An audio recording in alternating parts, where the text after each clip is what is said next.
5 वर्षाचं मूल म्हणतं, आई मला तुझ्यावर खूप प्रेम आहे.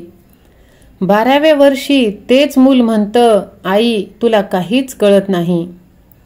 16व्या वर्षी, आई तू किती त्रास देते यार. 18व्या वर्षी, आता बस झालं, मी हे घर सोडून चाललोय. 25व्या वर्षी, आई तू खरंच बरोबर होतीस. 30व्या वर्षी, आईच्या घरी गेलं की खऱ्या अर्थाने मन शांत होतं.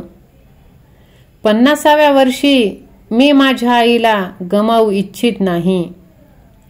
आणि 70व्या वर्षी, सगळी संपत्ती गेली तरी चालेल, फक्त माझी आई मला पुन्हा एकदा भेटावी.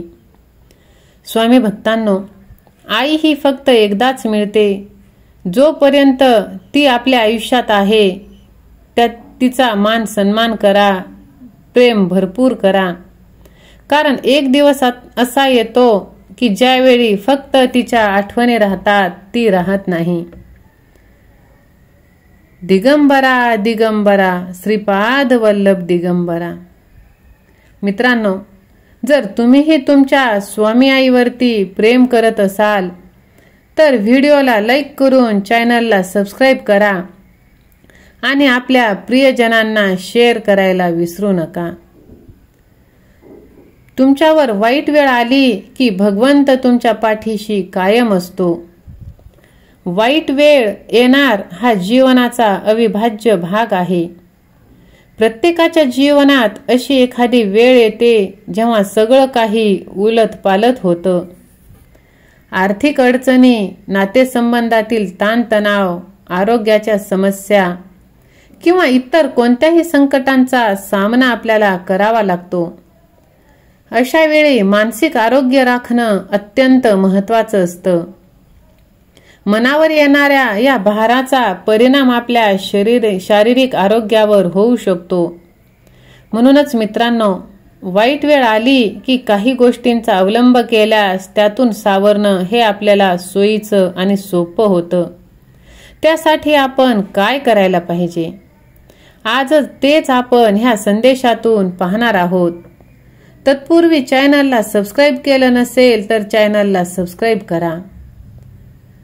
वाईट वेळ आली की सर्वात प्रथम आपल्या दृष्टिकोनाची तपासणी करा. आपला दृष्टिकोन हा आपल्या अनुभवांवर मोठा परिणाम करतो. जर आपण नेहमीच निगेटिव्ह विचारांमध्ये गडलेले असू तर ती वाईट वेळ आणखीनच कठीण वाटू शकते. म्हणून सकारात्मक दृष्टिकोन ठेवण्याचा प्रयत्न करा. पॉझिटिव्ह राहा.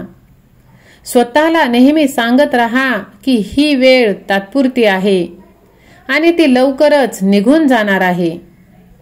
जरी परिस्थिती कठीण असली तरी त्यात काहीतरी शिकण्यासारखं नक्कीच आहे. सकारात्मक दृष्टिकोन तुम्हाला या काळातून सावरण्याची शक्ती देते. जर सहमत असाल तर होय देवा असे टाईप करा. मित्रांनो, स्वतःला वेळ द्या. वाईट वेळ आली की आपण खूप दबावाखाली असतो. अशा परिस्थितीत स्वतःला वेळ देणं खूप जास्त महत्त्वाचं. कधीकधी थोडा वेळ स्वतःसाठी काढा आणि शांतपणे विचार करा. मेडिटेशन किंवा योगासन केल्याने सुद्धा मन शांत होते. नामस्मरण करा, भगवंताचे ध्यान करा. भगवंत आपली साथ कधीच सोडत नाही. सहमत असाल तर माझा देव माझा पाठीराखा असे टाईप करा आणि हा संदेश तुम्ही शेवटपर्यंत ऐका. मित्रांनो, आपल्या भावनांचा विचार करा आणि त्यांना जाणून घ्या. जर तुमच्याजवळ आवडती गोष्ट करण्यासाठी वेळ असेल तर ती करा. ते तुम्हाला ताजेतवाने करेल आणि तुमच्या मनातील निगेटिव्हिटी दूर करण्यास मदत करेल. कठीण परिस्थितीत स्वतःला एकटं पडू देऊ नका. आपल्या कुटुंबियांशी, मित्रांशी किंवा आपल्या विश्वासू व्यक्तींशी बोला. त्यांच्या समोर आपली समस्या मांडल्याने मनातील ओझं हलकं होतं. कधीकधी इतरांशी बोलल्यानंतर आपल्याला नवीन दृष्टिकोन मिळतो, ज्यामुळे समस्या सोडवणे सोपे होते. आणि असं जवळचं कोणी भेटतच नसेल, आपल्या आयुष्यातच नसेल, तर आपल्या देवाजवळ तुम्ही मन हलकं करा. जेव्हा आपल्यावर वाईट वेळ येते तेव्हा शारीरिक आरोग्याची काळजी घेणं विसरू नका. पुरेशी झोप घ्या, मनाला शांत वाटेल या गोष्टी करा. तुम्हाला जास्त चांगलं वाटेल आणि वाईट वेळेतून बाहेर पडण्याची शक्ती तुम्हाला मिळेल. आपल्या भावनांना योग्य दिशा देणे आवश्यक. अशा वेळी सृजनशीलतेचा वापर करा. संगीत, लेखन, चित्रकला किंवा कोणत्याही प्रकारच्या कला प्रकारात आपल्या भावनांना व्यक्त करा. यामुळे तुमच्या मनातील निगेटिव्ह भावना कमी होतील आणि तुम्हाला नवीन ऊर्जा मिळेल. तुमच्यातील दडलेले गुण तुम्हाला दिसतील आणि तुमचा आत्मविश्वास वाढेल. तुमचे स्वतःचे ध्येय ठरवा. अनेकदा वाईट परिस्थिती आली की आपल्याला वाटतं की सगळं संपलेलं. मात्र हे नेहमी लक्षात घ्या, संकटे ही तात्पुरती असतात. अशा वेळी पुढे काय करायचं आहे हे सर्वात प्रथम ठरवावं. लहान लहान ध्येय ठरवून त्यावर लक्ष केंद्रित करावं. ध्येय साध्य करण्याच्या दिशेने पाऊल टाकल्याने तुम्हाला वाईट वेळेत सुद्धा पुढे जाण्याची प्रेरणा मिळते. ध्येय साध्य करण्याचा प्रयत्न केल्यास आपल्याला आपला गमावलेला आत्मविश्वास परत मिळतो.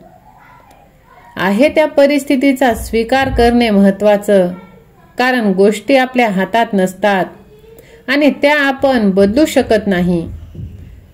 पुढे जाण्याचा प्रयत्न करा. आहे त्या परिस्थितीचा स्वीकार केल्याने मनावरचा ताण कमी होतो आणि पुढे जाण्याची ऊर्जा आपल्याला मिळते.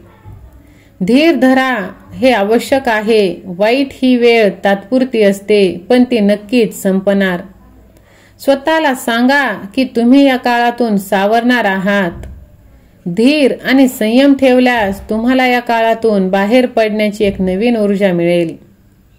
विश्वास ठेवा भगवंतावर, स्वतःवर, आपल्या क्षमतांवर. या वाईट काळातून नक्कीच तुम्ही बाहेर पडाल. कधी कधी संकटे आपल्यातील सामर्थ्य दाखवतात, त्यामुळे संकटांना घाबरू नका. त्यांच्यावर विश्वास ठेवा आणि तुम्ही त्यांना नक्कीच हरवू शकता.